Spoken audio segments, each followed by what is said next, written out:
Hello and welcome to the Claret and Blue podcast. This episode is sponsored by NordVPN, and if you want the best discount code available off your 2-year plan, you can find the link in the description down below. I'm your host for this one, Dan Rolinson, joined by John Townley. John, how are you, mate? Doing well, thanks, Dan. Had a week off for the international break, or the first week of the international break, and then looking forward to Saturday, Fulham away. Then it's Bologna, then it's Bournemouth, then Palace, and then 3 away games in a row: Liverpool, Tottenham, Club Brugge. Rattled all those games off. I've probably missed one somewhere, but it's going to be really busy. It's going to be a really busy month coming up before the next international break, which just it's so depressing that they even exist. How are you doing? Yeah, good. Your memory's so much better than mine, particularly on this morning. You kind of realised on 4 of those fixtures, and I'm thinking, who do we play at the weekend? Is it Saturday? Is it Sunday? Right, today's Monday show is a little bit of a departure away from things that we've done over the last 6 months or so. That the Monday show the idea was we'll just do an episode every Monday consistently. And the original plan, John, if you remember, was that we'd do a post-match show on the weekend, and then Monday was like a chance for us to be a bit more in depth or look at things that have happened since the weekend. We might discuss quotes that were said on Match of the Day, like we kind of look at things a little bit deeper, things that happened after Saturday evening. Then it evolved into a Q&A. Basically pretty much every week, which is great because we like to have that audience interaction. However, it's international break. The previous 2 episodes that we've done were Q&As. You and I did one. Me and Matt did one. Nothing's happened since last week, so we can't do a third Q&A in a row. So today, we're going to rate the Aston Villa players out of 10 for their season so far. Before we get into each player, John, do you want to just give a very brief explanation for those that may be not aware what player ratings are from a written perspective? This is something you do as a piece of content for every game, and how we're going to turn that into a podcast today. Pretty self-explanatory. It's a rating from 1 out of 10. Sorry, 1 to 10. And the kind of base figure is like 6. So if it's a pretty general performance from a player, it's a 6 out of 10. A 7 out of 10 would mean that they've kind of gone above that expectation, and then a 5 would probably be below. They've had a poorer match, which sounds a bit crazy because 5 out of 10 you'd have thought would be the middle rating, essentially. I don't know why it's 6. It's always been 6, not just for me, but for any rating website. I don't know, like on FOTMob, for example, who use stats and in-game stuff, and you can see the rating kind of vary. They'll always start at 6 as well. So that is the baseline figure. So most of our ratings today, I'm sure, will be above that during a match. I wish I could devote the whole 90 plus 10 minutes or whatever at a time is to play ratings, but it's difficult because, strangely enough, I think fans will probably get a better perspective of who is rated what out of 10, which is great. Which isn't a great advertisement for my play ratings, but from what I can see during the game when I'm not buried in my laptop, that's what I will be giving the players. This isn't based on how many games we've played so far. Is it 8 league games? Can't quite remember. It's not like a average rating between those. We're just going to give out a rating that we think is suitable for their performances so far. What we could have done is taken all of your written player ratings so far and made actual averages from those, but we haven't done that. We're just going to kind of wing it, if you like. We've both got a list of players with a number next to them, and we also put a poll out as well on social media where fans could give their rating, and I've taken the averages from those. So we've kind of got 3 perspectives, if you like, and we'll have a bit of a chat about each player as well. And for those that are watching along with this on YouTube, or if you're listening, you can go over to YouTube, scroll down to the comments and leave your player ratings for the season so far as well. We're starting at a baseline of a 6. There's no kind of specific things like you have to score a goal to get an 8 or anything like that. It's just let's say Morgan Rogers, he kicks off, doesn't really do anything extraordinary, completes a few dribbles, completes most of his passes. That's a 6. That's what we expect from him. If he gets an assist, he might get a 7.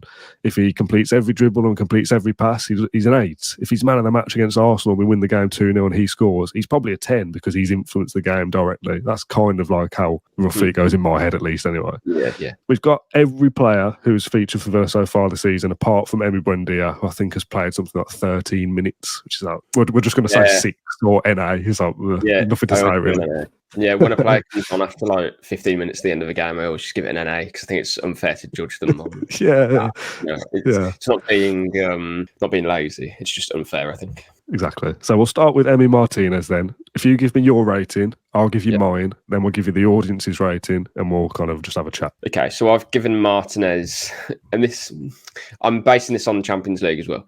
So I've given Martinez 7.5 out of 10. The 0.5, we're doing 0.5s in this because it's a much bigger sample size. It's easier to kind of put someone that bit higher than someone else. But in an actual game, I just do a solid numbers because it's not, big enough to. It's only a 90 minutes and players might come off the bench. I've given him 7.5 Martinez, and a lot of that is kind of down to the Bayern game in terms of the positive.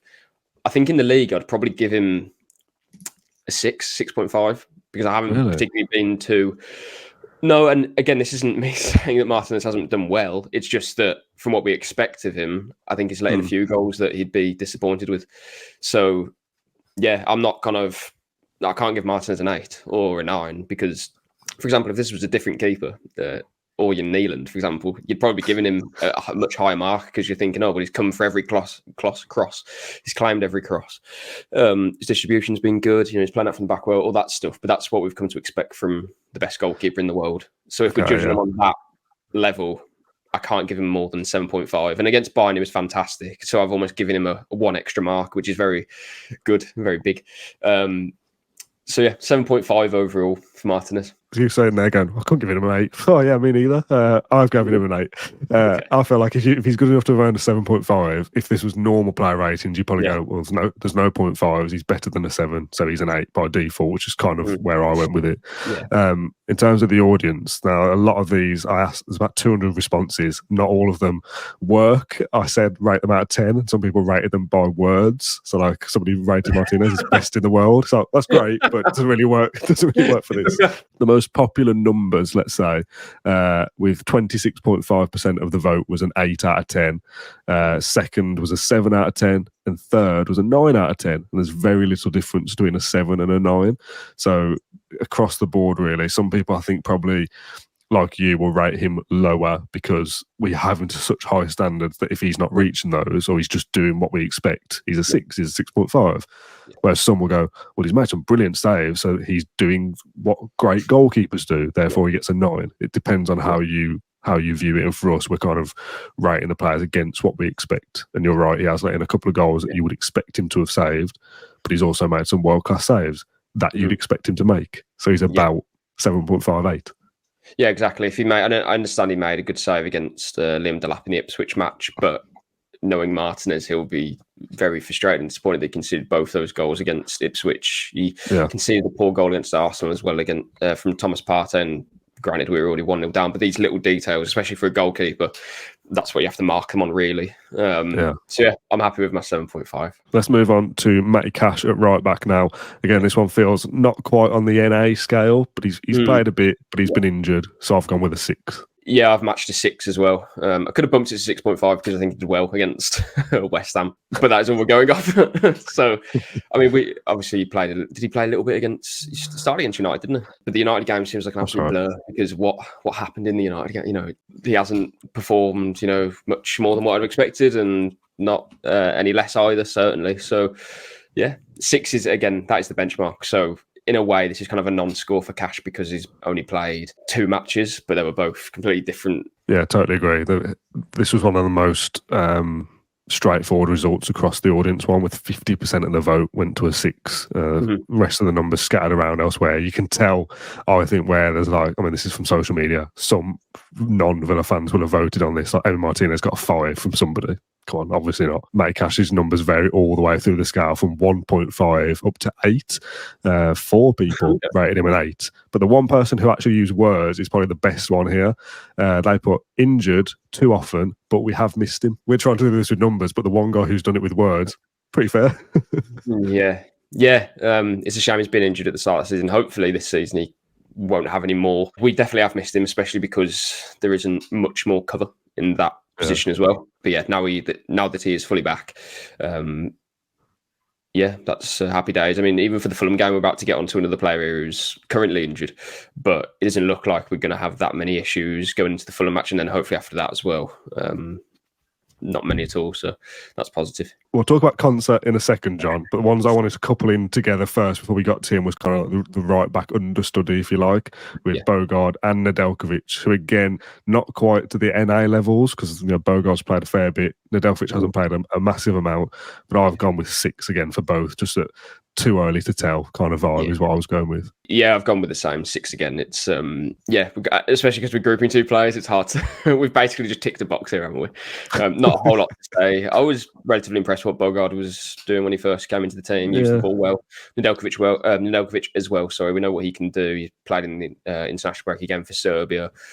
He's a very good talent. It's just at the moment Emery is a bit reluctant to using because he has a lot of learning to do, which is absolutely fair enough. This is the Premier League and we're trying to finish 4th or even higher this season if we can. So like steady starts for both of them in the first team, I'd say. Yeah, audience votes here are both 6 for both. The vast majority is 6 for Bogard and Nedeljkovic. A fair amount of 5s for Nedeljkovic as well. Less so for Bogard. He was more inclined towards 6. Too early to tell, I think. So we've kind of, as you say, ticked the box of we've covered every player, as the title suggests. So, there we go, tick, move on. Yeah. Now we'll talk about Ezri Konsa, who, again, I think probably could vary between the Martinez kind of scale here, that you may think, well, he's actually not been as good as we know he can be, or actually he's performing at a high level consistently and he's worthy of those higher numbers. I've gone in the middle of those two with an 8. I've gone 7.5. I think we're probably going to have the same similar things here, but Ipswich for me was one of his worst performances in recent memory, really. But again, we're holding him to the level that we know he can play at. So apart from that, I think he's done well against Bayern, obviously outstanding. So I was close to giving him an 8, but I just thought because Konsa is always or usually very consistent, I kind of expect him to be that. And because he wasn't quite for that Ipswich game, that kind of let him down a little bit, literally by 0.5. So it is in that ballpark figure of around an 8 out of 10, which again is a very solid start for him. Yeah, I think if anyone's going to be criticised for that Ipswich performance on their ratings, it's going to be his buddy Diego Carlos, isn't it? But we'll get to him in a little bit. The audience numbers for Konsa, 8 is the vast majority with 43%. But again, that Martinez split across the 7, 8 and 9 is there. 7 was the second most with 26% and 9 got 14%. Just 4 people, John, went with the 7.5. I'd rather make a joke there, but I had nothing to say. Great content. Yeah, great content. Jesus Christ. I was going to contribute then, but I had nothing to contribute. Anyway, let's move on. Diego Carlos is up next. Again, he rates similar to Matty Cash across the audience. I'll start with him, who's got a lot of numbers inputted as far down as one person rated him a 3 and 3 people rated him an 8. So a varying scale here. But the vast majority went with a 6. Interestingly enough, I actually think the opposite is true here. You've got the vast majority went 6. The second most was a 7, with 35 people went with 7, which is higher than I thought, almost 30%. Okay. And only 13 people went with the 5. Now, I thought if I was going to split it between those, I'd lean more towards the 5 side than the 7, which is why I've gone for 5.5. Yeah, so have I. I've gone 5.5 as well. Again, because I'm basing this off, I think he's underperformed. Overall, against Bayern, again, fantastic. I'm not going to keep saying that for all these players. We know that game happened. But in his other performances, not so good. Ipswich was really bad. A few yards off his other defenders and playing players on side. Granted, that high line I don't think suits Carlos at all. You can't do much about being physically different to other players, and that he turns slowly. And didn't suit him, and that kind of exposed our deficiencies in defence.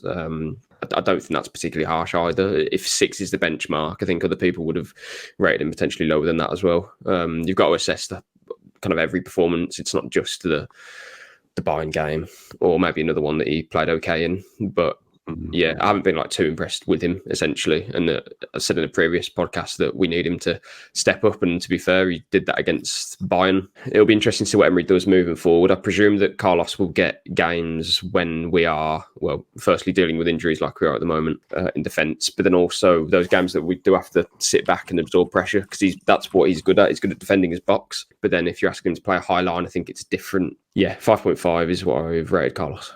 Yeah, I think everything you've said there is fair. I was very tempted to go with a 5, thinking that 6 is the benchmark, so he's underperformed by a whole score, but the Bayern game notched him up half a point for me. I was like, I'm settled with that. Pau Torres is up next. I feel like I've possibly underrated him a little bit, but I've gone with the kind of mindset of I'm holding him to a certain standard, and he's been good, but I don't know if he's been as good as I would like him to be. Yeah. I've gone 7.5. I've also gone with 7.5, and it's punching to an 8. And I was about to say 8, but I'm going to stick with what I said before. We know how good he can be, and he was excellent against Bayern. Very good at Leicester as well, but Ipswich happened, and we weren't good defensively there at all. And I just feel like there's sorry, John. He's playing in a defence that is not as good as we would like it to be. We're conceding more goals than we want to be. We're not keeping as many clean sheets as we want to be. So as much as his passing is still great and everything kind of goes through him and he's very important to us, we're not at that level yet where I'm going, he's a 9 out of 10 like every single week. Yeah, and we're part of a collective as well. I just feel like we have a lot more to give this team. He is a part of that, obviously, as is Conser. And if we improve, they'll go up to 8.5, and then all of a sudden it'll be what a fantastic season they're having. So, it's just kind of we can't. I don't think we can't be giving a lot of these players 8s and 9s yet, just because we are 5th in the league and we've made a good start to the Champions League. Because I think we know that our level can definitely improve, and when it does, you can't give everyone a 10. Yeah, it's kind of very steady. I think for a lot of these players. And 7.5, I think, is this. If you read our ratings, I think you'd say that we'd be about where we are in the league. Yeah, I think we've said a lot on the podcast so far this season that we've not quite got going yet, or we're still in second gear, or whatever. So I can't say everything I've said throughout the season so far and then be dishing out 9s and 10s for the season so far, because we're not at that level yet. I think 7.5, 8 is around par for the course of what Villa have done so far, largely. Audience response for this was overwhelmingly for an 8 out of 10, 47.5%.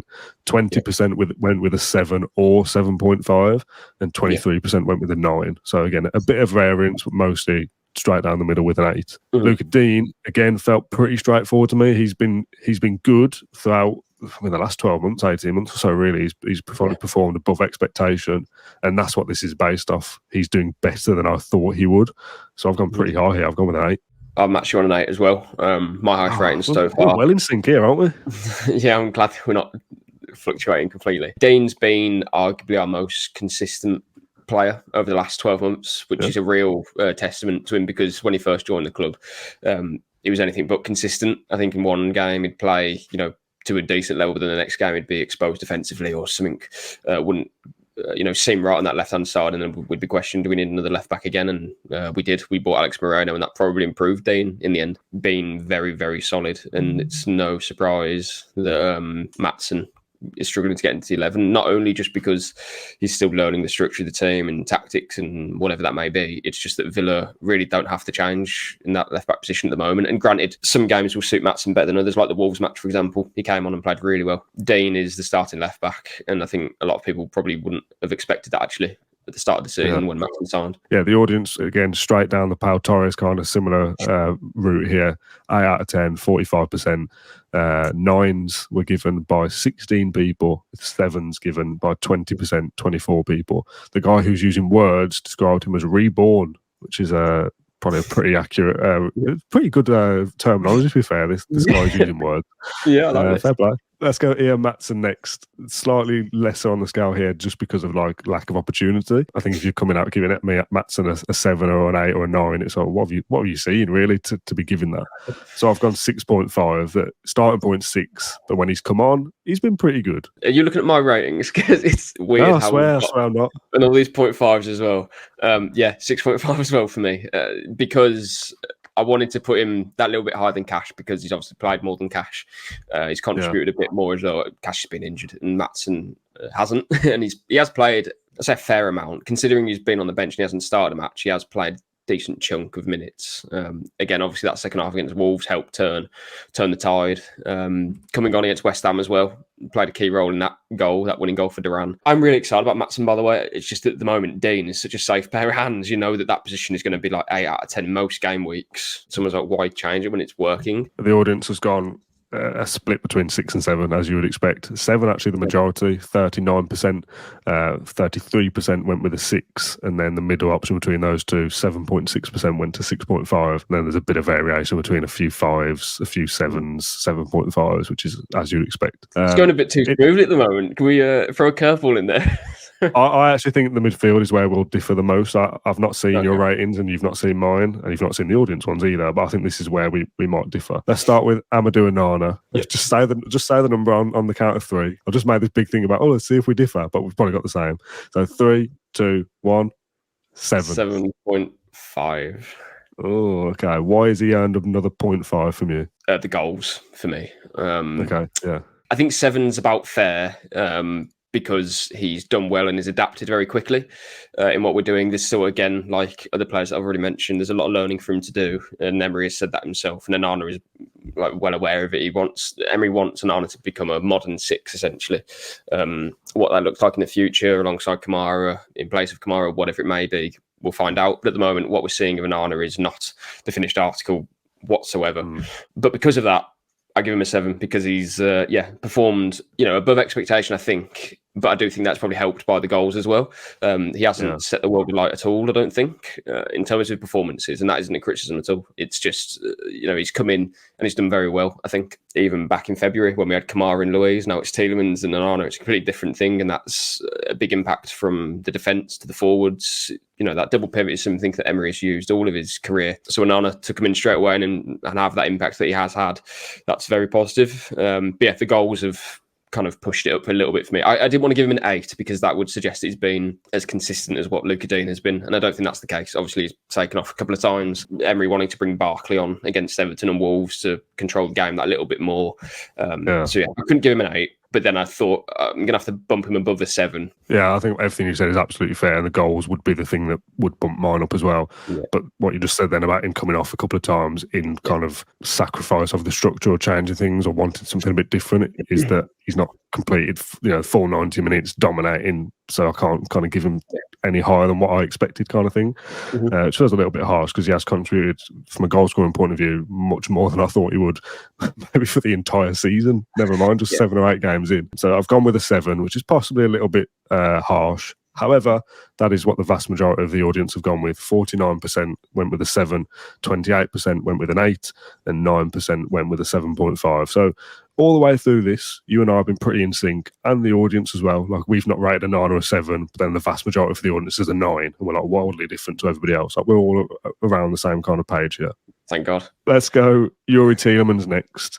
Yeah. I won't say too much about him, but I think he's been our best player so far this season, and he gets my best rating so far with a 9. 9, okay. Yeah, I don't think I can disagree with that. I mean, I do, but I've got an 8.5, but I'm not going to criticise him. Close enough. I think that's justified. I think he's been absolutely excellent. There's an argument to suggest he's been the man of the match in all of our games, possibly. League games, at least. Yeah, maybe. It's just that because obviously I'm doing these play ratings after the game and I'm adding them up and I've got to put a little asterisk next to the man of the match, and I'm thinking it's probably Tielemans again, just because from what copy and paste it from last week. Yeah. So Mr. Consistent at the start of the season. Again, I didn't expect him to be at this level. I thought he'd play well, maybe hitting a 7 or something, because we know he's got ability, but he's been sensational. I can't disagree with the 9 you've given Tielemans, to be honest, Dan. I don't think he can play much better than this unless he was scoring, a goal a game, and then you would be looking at a 10 rating for that player. Yeah, that last part you said then is spot on. If he was the match winner in terms of scoring the goals, I have no doubts about giving him a 10, which is crazy. He's been so good. And I think my expectation of him at the start of the season would have been that he's going to have to step up, and he absolutely will. But he'll probably be a 7, 7.5, pretty consistent every week. And he's gone well beyond that he's rightly in the conversation for man of the match most games, which is why, as a 9 out of 10, he's influencing games. He's been a part of us winning them. And again, the audience agrees with me for this one. 46% went with a 9, and for the first time in this little graph thing, only I will see this, but in this little graph that I've got, for the first time, the 10 has got a good chunk of the graph. The bar chart is a 10. Every so often, like Martinez, we get 1 10 or something, but 13% of the vote went to Tielemans for a 10. Fantastic player. Yeah, the only thing with a 10 is that a 10 would mean that you can't be doing any more. And he's got the perfect game. Well, that seems like, I mean, I've only given maybe like 3 10s out, I think, before. I think I gave a 10 to Watkins for the Brighton game when we beat him 6-1, because he was just incredibly good.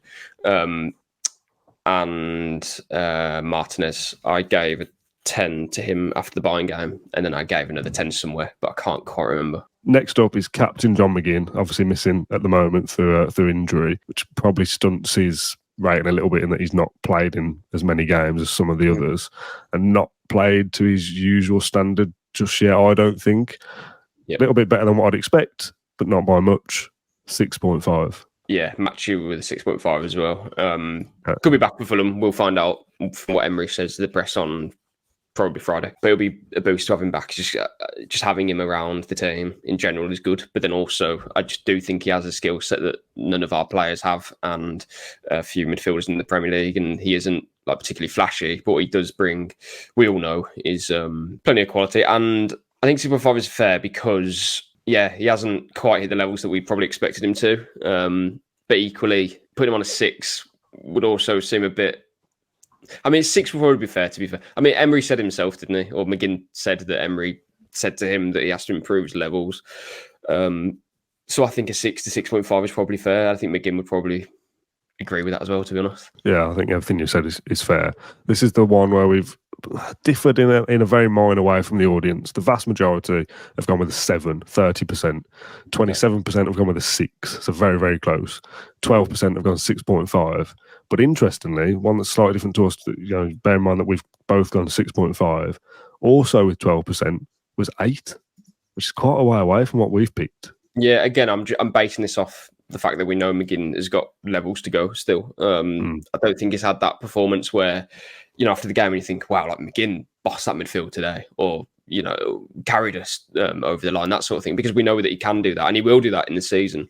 But, as of yet, I don't remember or recall him having that performance. He's done well, and that's why I put him at 6.5, because Villa have done well and they've won games. Performances, again, I'll keep saying, I don't think have been anything out of the ordinary, but he's still played a part in us having a strong start to the season. Okay, next up is Ross Barkley. And I'm pretty sure, based off having a quick glance at what the audience have put, that there's only one number here that I think we'll both go for. Have you gone 7? I have, yeah. Yeah, I thought so. Based off the graph, again, this is the single number that's got the biggest percentage of anyone throughout, with 51% went with a 7 for Ross Barkley, and then scattered around with a 6.5 and a 7.5. So everyone agrees he's around that area. If I'm judging this against the rest of the players that we're talking about, I'll just give him McGinn a 6.5, and I think Barkley's been more influential and better than McGinn, so he has to be more than that. So by default, that's a 7 at least. Yeah. I don't think he's any higher than that, but he's certainly been better than against my expectations. Like the Leicester and the Wolves games are the two that spring to mind.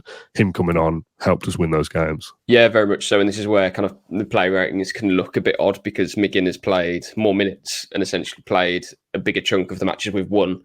But then you can make the argument, you say, Dan, that Barkley's probably had a bigger influence in the final 30 minutes of those games, which is when we have appeared to kind of turn it on a bit. I think it's fair to rate him higher than McGinn, again, especially because we know McGinn can be an 8 out of 10 every week, whereas Barkley, from what we knew of him, it was a player who was struggling for form, was inconsistent, was injured a lot of the time. But now we're starting to see a different player, one that shone for Luton last season, one that's changed the game for us against Wolves and Everton, as you say. So 7, I think, is, absolutely fair. Yeah, okay. Next up then, into the kind of more forward players now. I've got Jadon Philogene, first of all. Not a massive amount to say here. He was exceptional against Bayern Munich, and I'd probably say an 8.5 or something for that one game specifically. But then the week before against Ipswich, when Villa, again, as a whole, weren't great, he came on, didn't do anything really, played pretty poorly, to the point that when the Ipswich, the Bayern Munich team news came out, it was like, Philogene starting, like, he was pretty rubbish last week. It was such a weird concept, really. So as there's not much to judge, really, 6.5. Yeah, 6.5 for me as well. That's boring, isn't it? Again, I agree with what you said there, Dan. I'm not going to judge, especially the new signings, not particularly harshly yet, but I also think it wouldn't be quite right to put him anything above a 7, because you're right, we can't base it on just one game, even though he was outstanding against Bayern. I mean, it's difficult because he played in this position, left wing, against Man United. Basically, I want to be seeing him playing in that role with Bailey on the right, and really that's where you're going to get the best out of Philogene. He wants to play on the left wing and he wants to attack. He can definitely defend and he can, show great versatility as he did against Bayern. But the way you're going to get the best out of him is by playing in his favourite position, essentially, like he played for with Hull and did really well. But that United game was difficult because he had to change wings a couple of times, and Villa didn't play particularly well. The supply wasn't great, and so I'm not going to judge him, particularly harshly in any game. Even when he came on against Ipswich and didn't do particularly well, he's essentially still a new young player to the team. So 6.5 I think is fair. You can't put him on the same level as Barkley because he hasn't had the influence in the amount of games that Barkley has had. But then equally, I think 6 would be. I just wanted to put him a little bit above 6 because of the Bayern performance. He deserved that. So exactly my thought process as well. The audience vote for this one, 47% went with a 6, 26% went with a 7, and the guy who is using writing put recency bias ? Also, he actually put a 7 as well, which again probably is the Bayern Munich thing. You think, oh, he's brilliant in that, but before that, pretty average, quote unquote, 6. Bayern bumps it up by half. Jacob Ramsey is a slightly awkward one to judge. I think he's getting back up to speed. We're starting to see the flashes of what we know he is. You kind of forget how good he is when he's not playing. Mm-hmm. But he's not been like as kind of game changing as I would want him to be or expect him to be. Yeah. I've gone with 7, but I don't know whether that's too high. I went 6.5. I think 7 is a little too high, and I'll explain why. You said it yourself there, Dan. I rate Ramsey so highly. Genuinely, I really didn't want us to sell him in the summer, and neither did Emery, and that's why we didn't. But we have a player here who is worth a lot of money. I want him to be played with more conviction. I think when he before he had his kind of last injury of last season, if that makes sense, I was seeing more of the Ramsey that we knew. He was playing with more confidence and he was getting back into the rhythm a bit. And then he got his final injury, and then we basically ended his season. So he'd be, absolutely ready to hit pre-season and be ready for the start of this. What I'm seeing so far is a player who looks a bit low on confidence again, which isn't great. I just feel like there's so much that he can give, and we saw it at the back end of the 22-23 season when we got Europa Conference League. He was absolutely crucial there. Yeah. And he can definitely kick on again. So I'm not worried about it. I just want to see more from him. And I bet he's very frustrated as well, because there's times where, he'll pick up the ball and you want him just to go at his man or get a shot off or something, but then he blazes it over the bar, and I'm just thinking, he's just not quite playing with the conviction that you want him to. But we know it's there. It's just about him rediscovering that. I can't rate him any higher than 6.5 just because I know the level that he can get to, but we haven't seen it yet. I'm having doubts about my own number. I'd be inclined more to agree with you on the 6.5 side rather than the 7. But the audience, the vast majority, 37% went with a 7, 32% went with a 6. So it's very close, but dissimilar to a Pau Torres. So I said the inputs that went into this graph were 7 to 9, and pretty much everyone voted in between those. Mm-hmm. Ramsey goes all the way down to a 4, which again, only one person voted it, all the way up to a 9.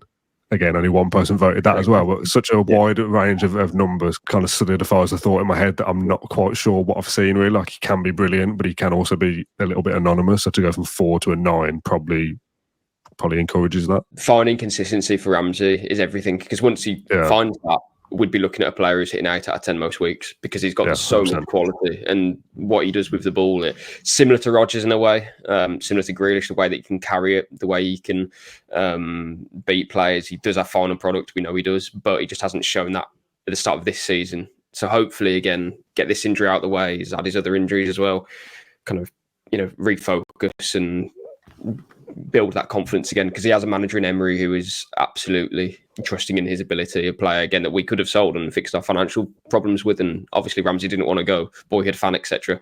And Emery didn't want him to go either. So he has kind of full support from everyone at the club that he can become the player we all know that he can. Okay, next up then is Leon Bailey. I've written down a number. I'm actually going to change it on the fly, only very slightly. I'm going to go with 5.5. It was originally a 6, but again, he's performed below my expectation. This is our biggest difference so far, I think. Okay, all right, we'll hold off for a second. I don't think 5.5 reflects it as he's been poor. He's had a bad game after bad game, which I don't think is necessarily true. Yeah. But if we're starting this as a baseline of what do I expect, that gets you a 6. He's not delivered anywhere near on the performances we saw last season. Yeah. And I think most of that comes from carrying a knock, carrying a niggle, rather than any kind of other issues. Well, I hope that's the case anyway, because that is something that is temporary and will go. And maybe against Fulham, scores twice, he's brilliant, happy days. But I think because he's not been as good as I want him to be, 5.5, which is pretty underwhelming. Yeah, when you put it like that, I can't disagree too much. I think 6 is probably you know, if we were doing this combined, we'd say 6 because I put 6.5 as my rating, just because mainly because of the injury. Yeah, possibly. So I just think because of the injury he had. Again, we have had a good start. And Bailey, I've said this before, one of the first names on my team sheet. No player can do what he does in our team, the way that he can hug the wing, attract markers, and then we go from there. It feels like something's going to happen every time that he receives the ball on that side. But this season it hasn't quite happened for him so far. But I do think that is down to mainly those injuries that we've spoken about. He obviously picked one up against Leicester. He's only had 1 assist, obviously. Good assist, don't get me wrong, against Ipswich, but he needs to be scoring more goals. We expect more from him, and that's the key point here, as you said. When he hugs the right wing, you expect things to happen. Hasn't quite happened for him this season, but you still have that anticipation that he's going to beat a man or attract a marker and open the game up. So I think probably, to be fair, the next month is going to be a big one for Bailey because we have lots of games, lots of important games as well. That's when he was the difference maker for us last season. If we're talking again this time in the next international break and we're saying he hasn't scored again still, that's when I'd be a little bit more worried about where is he and has Diaby's transfer affected him because he doesn't have too much competition in his place now. Yes, he's got Philogene, but we're all, understanding that Bailey is, that is his position. One that I would say worried about right now, but he was so important for us last season. You need him to continue performing. Yeah, 100%. The audience votes, 34% have gone with a 6, 32% have gone with a 5. The third place vote is your 6.5 with 9% of the vote, but varies all the way down, would you believe, to a 0. And again, only one person, but nobody has gone as low as a 0 yet. Which, has he been our worst player? I don't know. That probably feels very, very harsh. Have you ever given a 0, by the way? What? Is that a thing? No, I mean, yeah, you can if you want, but a 0 would be like, the worst performance of that player's career and like of other players' career as well. Like a 0 is, you can't get worse. So that would have to be a shock. Bailey obviously isn't a 0. I think 6 is about fair. Let's move on forwards to Morgan Rogers. I'll come out straight away and say I've gone with a 7.5. What's yours? Don't know. Don't have a rating for Rogers. A live play ratings. What did you say, Dan? 7.5? I've gone with 7.5, but do not allow that to influence your own judgment. Yeah, I'd say 8 for Rogers.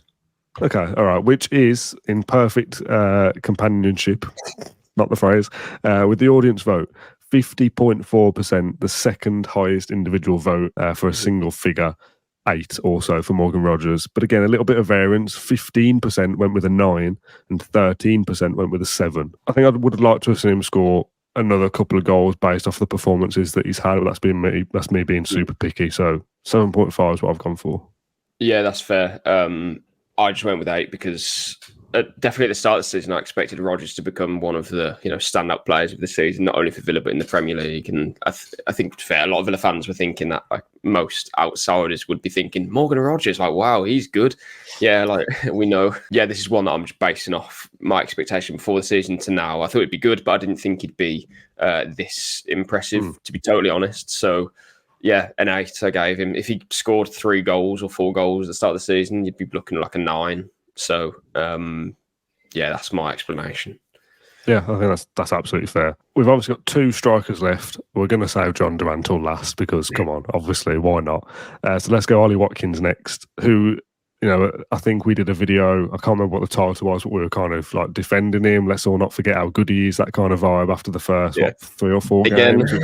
Always looks ridiculous because weeks later he'll score goals and everyone loves him again. Well, I think we said something like that at the time. He's as good as I expect him to be. He's contributing. Would I like a bit more? Obviously, everyone wants their striker to score more goals, but we're now into this rhythm that we've said in previous podcasts. He's doing the job up front that we expect him to. Then John Durant comes on and he scores and he's doing the job we expect him to do. It's like this perfect little partnership. But I've gone 8.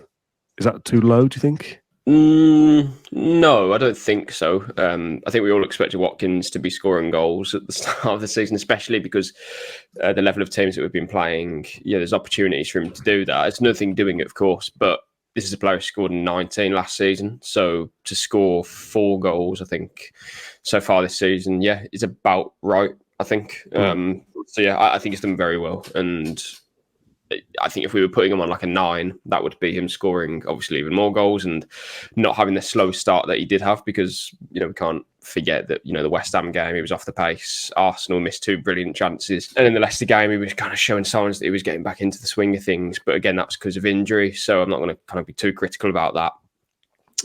But similar to Bailey, in a way, you know, you've got to factor that in. So the score would be higher if he had bagged more goals, essentially. So 8, I think, is about right. Is that what you've gone for as well?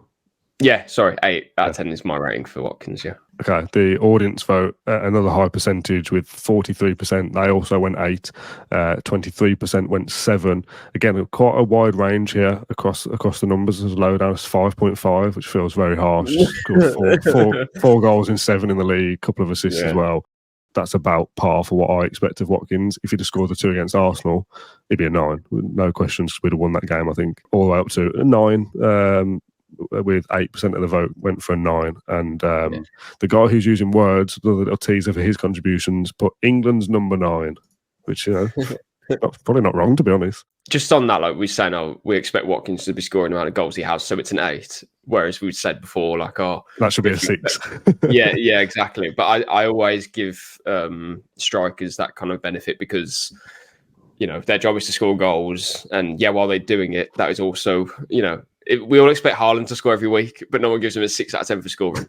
If they're scoring goals, it's the hardest thing to do, and that's what wins games. So you're always going to give a higher rating to those players. And if they don't score, they can't really get above a 7, really, unless they're getting a couple of assists or something. So that is what they are marked on, literally. Okay, do you want to go with the final player on this list, John Duran? Do you want to go first? I gave Duran a 9 out of 10. Me too.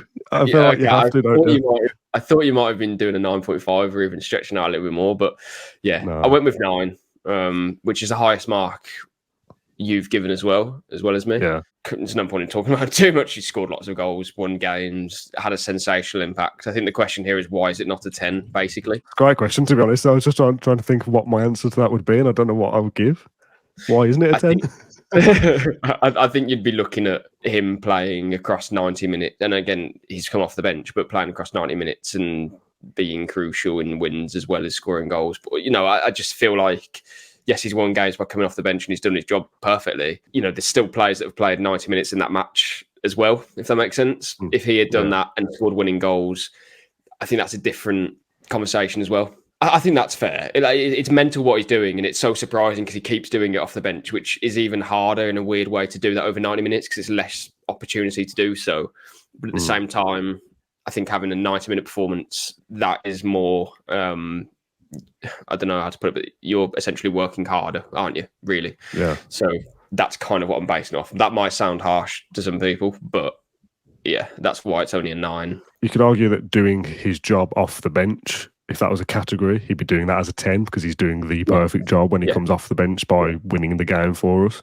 But you're right, playing over the course of 90 minutes and being the impact player who is running at tired legs, or I don't want to discount the job he's done off the bench, it's unbelievable, but starting the game and having the same level of impact is very difficult to do, and I don't think he would be a 9 out of 10 in that circumstance. Everything that they said about Watkins, you can't not rate John Duran higher than him for the impact that he's had, because they've been winning goals. The Bayern Munich goal obviously goes without saying.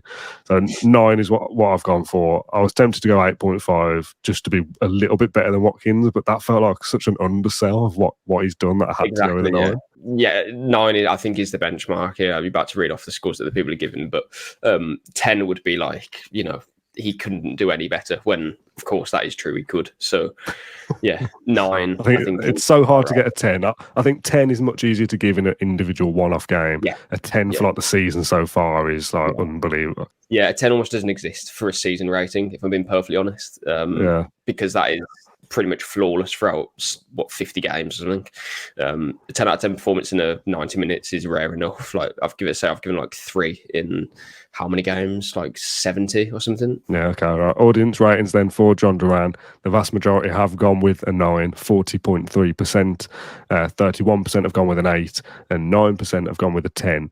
So yeah, that's the range for him. As low as 7 is his lowest rating, which is probably It sounds really harsh. But yeah, that probably shows his level. I suppose everyone's expecting at least an 8 out of 10 when he pops off the bench, which is excellent. Yeah. Our final rating is not an Aston Villa player, but it's the Aston Villa manager. Now again, I find this really difficult to rate. You have a slight look on your face there to say that you haven't done it. Yeah, thought so. Yeah. All right, you have a think about it while I explain it. I won't give my number just yet, but it's difficult to rate a manager, I think, because again, you're kind of looking at this like season-wide thing rather than like, well, he managed his tactics excellently against Wolves and he turned the game with his sub. So like, Emery could have got a 10 out of 10 in that game. I find it difficult to judge against the job that they're expected to do. This is probably why I ignored it, because you have sent me that and I just haven't done it. Thanks, do you want to give your rating? Yeah, I've got 9 because again, it's kind of like the goal scoring goals thing. I expected us to start well after the season started. I know the pre-season stuff was a lot about a slow start, but I expect us to do about what we've done. So it should be a 6, but that doesn't really fly, does it?